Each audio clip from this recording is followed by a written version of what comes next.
Hi, it's Suli here.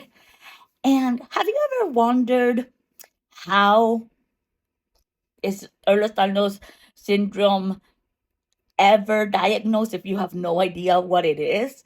Well, here in Florida, that's kind of a bit of a tricky question because the more and more I get to meet other zebras and get to know them, the more and more I realize that they led to the diagnosis either because it was very far into like the condition really being symptomatic and doctors not knowing what else it was until they managed to reach that Ehlers-Danlos possibility diagnosis, or they were proactive and were tired of being told that it might have been growing pains, that oh, you're just hypermobile or you're just clumsy, and a lot of different things, and let them investigate, research upon, or perhaps stumble upon an awareness video like this and say, hey, that sounds familiar. I can do that too. And I'm always in pain as well. And then they put two and two together and then go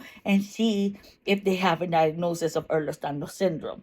That's typically the way that it gets diagnosed here, because I wish that Florida or United States would partake in the way that things are done in Puerto Rico. See, I was lucky enough to get diagnosed at 15 back in 2001 because I fell and I couldn't bend my knee. My knee got stuck, and I kept telling my mom, like, I'm not making this up. It really hurts. I cannot bend my knee.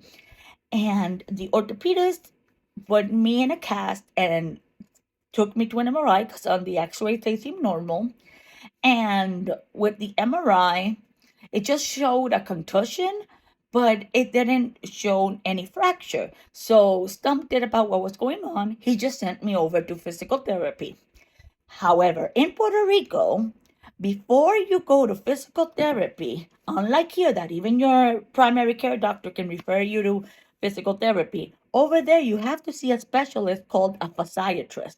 A physiatrist is a specialist that focuses on the physiological health of your body. They understand your anatomy, they understand your movement, your needs, and if you fracture something, they might know specifically to you and your type of body what exercises that you should do. So before you see the therapist, the physical therapist, you see the physiatrist that will come up with a treatment plan for you. And that is exactly how I was able to get diagnosed at a young age, because they always knew there was something wrong with me. They just didn't know what. However, I was able to go to this physiatrist for the knee. And after my mom and I explained what was going on, and when he saw my chart and everything, he, instead of going to check my knee, asked for my hands. And of course, I was a little bit confused. But he proceeded to do something called a buy-in score. A buy-in score is different points in a chart that tests your hypermobility in different joints.